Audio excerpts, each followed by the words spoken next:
can't digest botulism. Can you? These birds sure can. Yippee! Enjoy! Okay, and our last video for the day. We are speeding through these. Holy moly. We're watching a Casual Geographic. Boop, here it is. Why we owe a vulture on steroids an apology. Are vultures really this big? I thought they were like smaller. This doesn't even look real. Is this real? Turbo Cat, look, I got things to do, places to be. Hagfish do their service keeping the oceans clean of rotten carcasses. I mean, that's fair. That is fair. This is kind of like this guy looks like an absolute unit.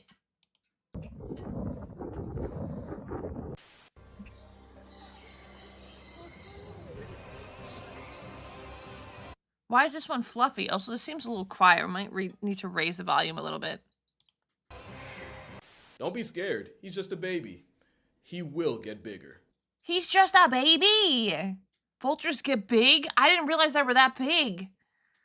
Oh my god. He's built like a beef Wellington, and he's just a baby. You could take him. I would lose. I would lose. COD 0, Vultures 1. I'm already gone. Close your eyes and visualize the most disrespected animal on Earth. Now open them and apologize for not thinking of the living laundry lane. You don't respect this dinosaur nearly enough. Many people have never seen this flying fossil, or they have and never wish to ever again. The world would be a legitimate horror movie without them, yet this creature and its kind are still very much maligned by humanity. Well, you'll see why. The first two videos pretty much sums up our relationship with them, especially when you let it play all the way. I told you, just a baby. That is a baby Andean condor, and condors are Jurassic vultures on steroids. Oh, so it's a type of vulture. Okay, so not all of them. I mean, I should have figured that out. There's the Andean and the California condor, and both are built like a prehistoric paralysis demon. They're the closest relative of Argentavis, and I live a life of decency and virtue because otherwise I know I'd see this homicidal death pigeon in hell. Argentavis flexed a wingspan of up to 23 feet, weighed as much as an adult man. Wait, I know an Argentavis from ARG. Those things are huge. Yeah, okay. That hitbox is criminal. I mean, yeah, they're a bit massive, yeah. Man, it would have been about the size of a Cessna 152, and on the ground they would have looked that same grown man in the eye. The condors of today are slightly smaller, with Andeans having a wingspan of nearly 11 feet, which is how the bird can stay in the air for hours without flapping their wings once. In fact, by using thermal drafts, one condor managed to soar for 5 hours and cover 100 miles. All that and no flap. The feather relic is also one of the longest living birds, with some surviving up to 70 trips around the sun. What's that? Wait. 70 trips around the sun? What the? Cow would be carried off. He's only half as tall. That thing's huge. I wouldn't even be shocked if they've like lifted up babies and like other types of animals that are small, because it's giant. Okay, maybe it wouldn't carry off a human, but like this thing's big. Ark mentioned, yeah, almost as big as Rom. Not quite there. Rom's a little taller. Only does puberty turn an avian dust bunny into Skeksis from Dark Crystal, they end up becoming the biggest just a baby. Birds of prey on Earth. You can't imagine waking up to a dragon and drag outside your window, and that's because you're not from Chile. I think if I woke up and I saw that thing in my window, I would genuinely just poop my pants. Like I would freak out. I'd have to get curtains immediately and be like, nah, I don't want to see that. Because that thing was definitely, if you look at it, it's definitely aiming for this dog. It saw this dog and it was like, lunch. Big enough to give Cod a piggyback ride? Hello? Okay, it's big, but it's not that big. Hello? You can't imagine waking up to a dragon and drag outside your window, and that's because you're not from Chile. Not only is it the national bird of Chile, shout out to Chile, they even have a Chilean comic based on them called Condorito. Lucky for Chileans, Condorito. This dog and my mental health, condors are absolutely harmless. Unless you watch Total Drama, because that might have been the first time Alejandro got his rocked. But yeah, it's a good thing that a bird that could pass for a man in a suit is a scavenger. To be fair, that is a man in a suit, but it's for a good reason. Okay, I was gonna say, this thing doesn't look real. That is a man in a suit. Okay. What the dog doing? Close the curtains and just know it's not an outside day. Yeah, and be like, nope. World said not today, Lamau. Dude, I was kidding about the Jesus. Time really hasn't been kind to the condor. It might actually be the dinosaur left behind. Way back in the day, California condors made a meal out of megafauna like mammoths, bison, and giant ground sloths after they passed tense. It's believed that it was the presence of plus-size prey in the Pleistocene that allowed condors to get so big. The problem is, mammoths and giant sloths got discontinued a while ago, meaning a literal big bird got left holding the bag. It's a biological anachronism. The condorito was built for a time that is long gone, and when many of the megafauna disappeared, the condor flirted with the oblivion too. Somehow they survived, but that would not be the closest condors would come to extinction. The sick joke is, DDT was really good at murking insects, but even better at erasing everything else, and condors caught the biggest stray. Since the same pesticides would That's kind of sad. That's really sad. What the hell? weaken eggshells and cause them to break.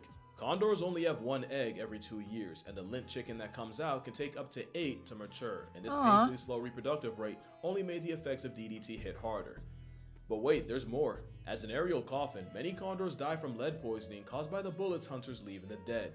Penno Beowulf was a condor raised in the Los Angeles Zoo who was released to help contribute to the population. He never would, as he would die 3 months later with an air gun pellet in his gizzard and another statistic for lead poisoning. And if that wasn't bad enough, Johnny Cash nearly soloed the entire species. Johnny Cash is known for many songs that I cannot name, but I do know him as the guy that got high, started a fire to stay warm, and caused a forest fire that not only burnt 500 acres of a national forest, it cooked 49 of the condors living there. When asked, "Did you start the fire?" Cash said, "No, my truck did, and it's dead, so you can't question it." "Okay, Cash." When asked if he felt bad, Johnny said, "Well, I feel pretty good right now." Evidently, the Well, how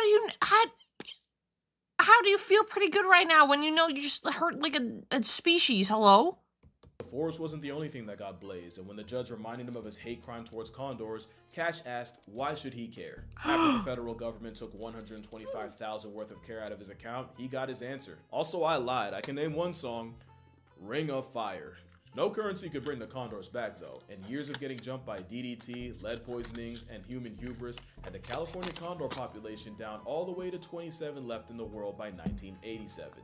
27 left in the world? It's not like 1,000? Okay. Yeah, that's terrible. The bird from a land before time was about to flatline.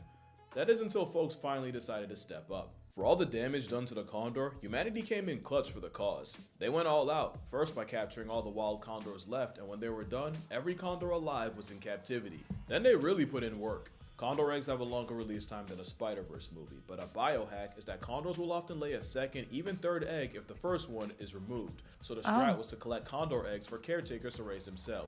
I'm sorry. I know it's like super serious, but like, it's like, I could literally just see a caption for this. Egg. The Monster Angenath. Monster Hunter mentioned was based on vultures with the colors and their sense of smell, since vultures use their nose to smell for food. That's amazing. Newfound respect for Angenath. Egg. Basically doubling the output. Yup, that's an egg. This would save the condor population at the last absolute second, as condors would begin to be airdropped back into the wild in the 90s, and today, there's over 500 California condors, both in captivity and seasoned across the Southwest. There is one problem with raising condors, and it's that the condors can become attached to humans, and like we always say on this channel, the worst thing a wild animal can do is lose its fear of people. The condor compromise was raising these floof nuggets with hand puppets in their parents' likeness. This allowed keepers to teach baby condors how to condor, while also retaining their natural fear of humans, that is so precious. Not sure if egg. Me looking at my food, reheating in a microwave. Like, that's kind of okay. So they save the population poggers, and then they can become attached to humans. So that is a little terrifying. Yes. I thought was what was happening here, but I looked into it, and this has nothing to do with conservation. This is just love of the game. Must be mutual, because if you look closer, that's also a condor in a man's suit. Convincing, right? But raising condors is more than just throwing meat at a panhandling puffball. There's a method. In the late 80s and early 90s, folks started raising kid condors in this like daycare system, but with no older birds. But because they had no older birds to use as role models, when the condors were released, they basically acted like teenagers with their parents gone for the weekend. They do things like approach people, invade campsites, and even enter buildings. Things you don't want an endangered species doing, so we had to adjust. Instead, folks shifted tactics based on how wild condors come up and would have a baby sitting by itself most of the time, only occasionally being visited by an adult, aka a puppet. Later on, they'd be assigned an older mentor condor to show them the ropes, and in the final step, both would be moved to a flight pen for the fledgling to learn how to fly. And caretakers would teach stranger danger by using the business end of a water gun on any condor that got too friendly with humans to keep them appropriately people PTSD. They'd also use light shock therapy to teach condors to avoid frying themselves on power lines. But the job's not finished once you Wow, so they put a lot of work into it. I wouldn't even think about half this stuff. Raising birds to go back into wild is hard. I was gonna say with the puppets and everything, and then like feeding them, and then not getting attached, and then like kind of not trusting humans because you don't want that happening again. Condor sock puppets hilarious. I like how there's one that looks very cartoony, and there's one that's like super realistic. The dichotomy of the puppets. have condors in the wild. I won't call them the pandas of birds because, well, one, pandas don't deserve that self-plug, but two, condors have an even harder time making more of themselves. 25% of California condor eggs are infertile duds that have to be replaced before the couple gives up. Side note, I just remembered, condors can pull a Virgin Mary where a female can lay and hatch a fully functional egg with zero male involvement, like maternal menaces. That's parthogenesis, and what? I feel like having that move in your bag and almost never using it, even with your population halfway in past tense, like I get that it's mostly our fault, but like help us help you anyway. There's no guarantee once the egg hatches anyway, because many chicks get accidentally poisoned by microtrash, which clogs their system and starves them to death. So researchers gotta constantly sift through the nests for microtrash, and any chick suspected to be contaminated is kidnapped and No, they're just trying to. They got the microplastics. Immaculate burb. Yeah, it's kind of funny. Like, oh, the population's dying out, but you could make an egg all on your own, Ao.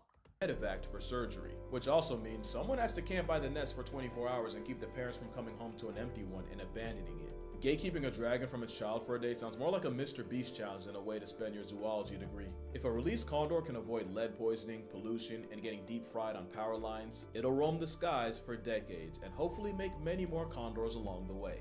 And if they're lucky, they'll have the same partner by their side the whole time.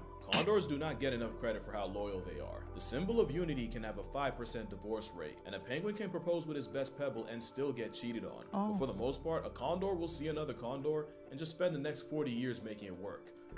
That's precious. They're good burbs. Unless death really does them part. But condors aren't just loyal to their mate. Believe it or not, an overgrown struggle vulture has a social structure on par with chimpanzees and wolves. Condors have a social hierarchy, where every bird knows its rank, especially at the dinner table, where elders dominate. Which is why those raised without other condors end up with avian Alzheimer's, as in they forget their place. But it's not just a hierarchy. Condors will have a casual reminder, respect your elders, Lamau. Condors can pull Jesus, they can. Isn't that funky? I never would even thought that was a thing. Friend group that they'll hang with, and if you're around long enough, you'll see them preening, play fighting, and even chasing each other. They'll even look after other injured condors and share food with those that can't do so for themselves. What kind of bird of prey you know that's moving like that? The social butterfly nature is why we had to put on the hand puppets in the first place. When I said condors can get attached to humans, we're talking about a commitment lasting years. Eduardo is an Argentinian cattle farmer who found an injured condor on his property and helped bring the bird back to health. Now, every once in a while, the condor visits a man that saved him as a thank you and even tries to preen him. But to me, the wildest part is the condor didn't imprint on Ed because it eventually went back into the wild instead of following him around. So this I mean, that's good though. Like, it saved his life and then still goes back. Imagine a condor seeing another condor and then making it work. It's like, no, birds are more resilient than some people. Dang. Condor is a bro? Yeah, apparently they're a bro. And they help each other out. Parthogenesis is neat. Imagine starting out with one female gecko only for it to lay eggs and making identical clones of herself who can also lay more eggs. You're stuck with a colony of morning geckos. Yeah. Venti Vulture's actively going out of its way to see him. Who'd expect that kind of emotional depth from a cloud casket? Well, anyone who's worked with them, because they'll tell you that vultures are sky puppies with personalities that'll even have favorite keepers that they'll run to when excited. Sky puppies, that's so cute. They're also curious and will play with anything from actual toys to the socks and shoelaces of their preferred human. Many keepers swear by vultures being the most fun bird to train because their curiosity and attachment makes them act like precocious children always looking for their parents' approval. They're even on the short list of animals smart enough to use tools, with Egyptian vultures using rocks to crack open ostrich eggs. You wouldn't expect that from a career scavenger and death merchant. Vultures have been underrated, and fun fact, there's old world and new world vultures. and they're not related. Vultures are essential workers. They're just so important that nature went ahead and made them twice. But this is not a vulture glaze video, so before we talk about the good, we gotta speed run the side you probably already know. Everything I've said about vultures is still true, but it's also true that they have the nastiest diet of any animal. I was gonna say, I'm pretty sure they feast on things that are rotting, right? I'm pretty sure that's a vulture thing that a lot of people know. It's good emergency survival for the species, but I imagine lack of genetic drift would start to become a problem down the line. Oh, 100%. Yeah, it's true.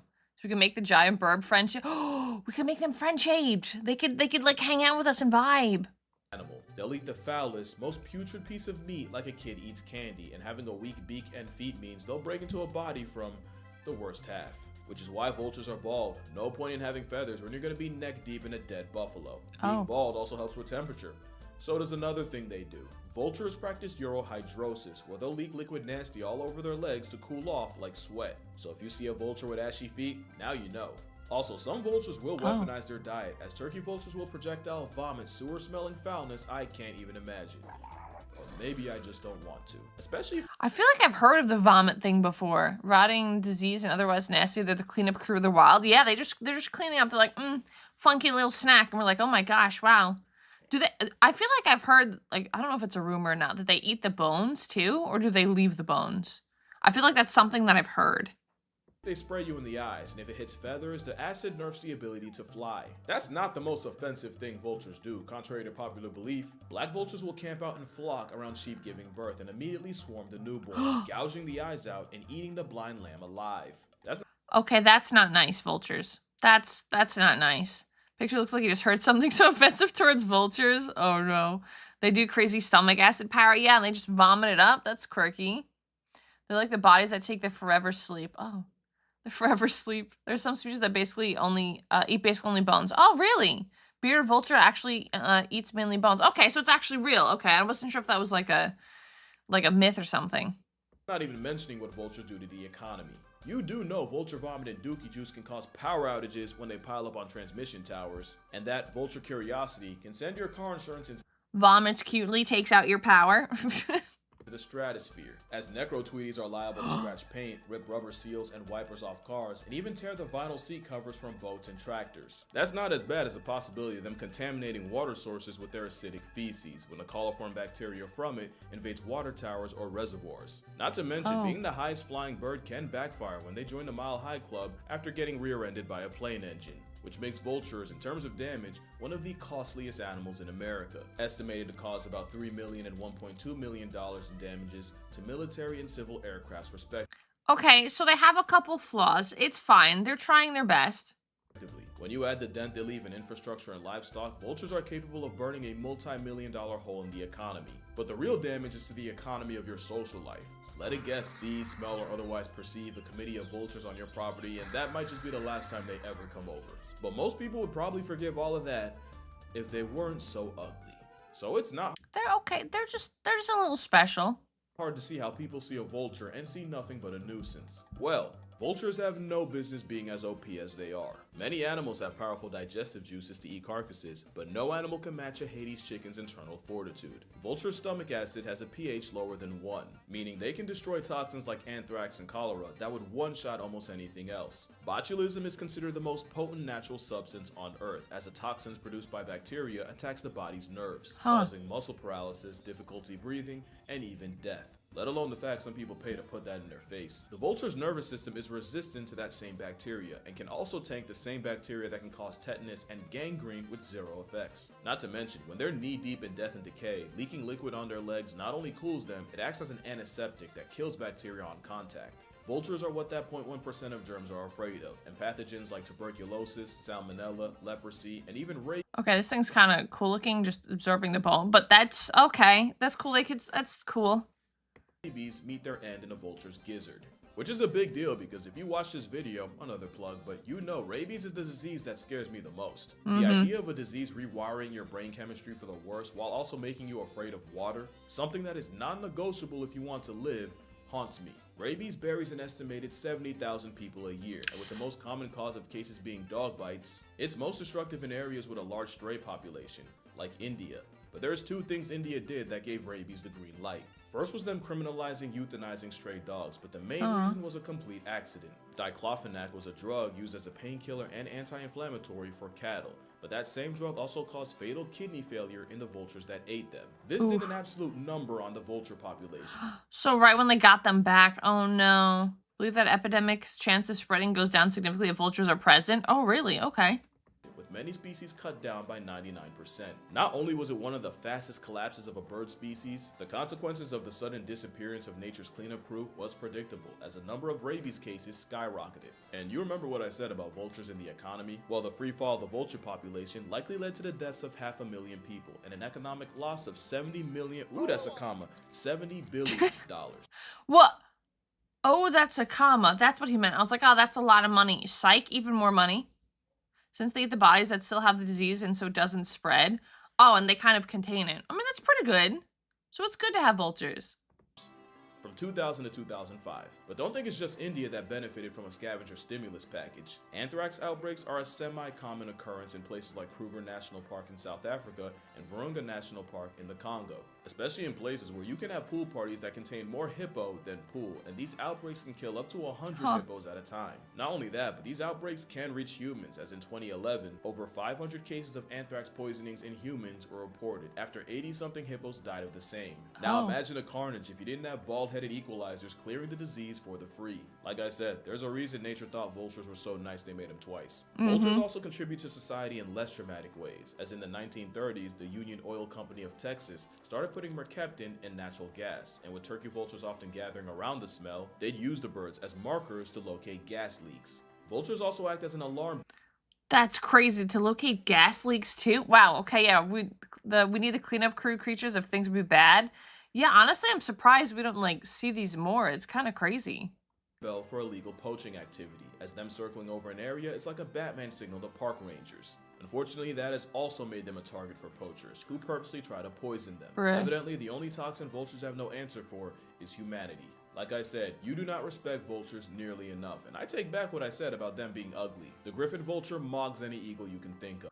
Yeah, this thing's kind of sick looking. Also, the one that was, like, gulping down the bone also looks super cool. I mean, I understand why they're bald, because you explained it before, but, like, some of them could be kind of cool. Since the gas smells of rot, and they're like, oh, free food, yeah. Messed up. Although it's kind of sad that poachers are getting them.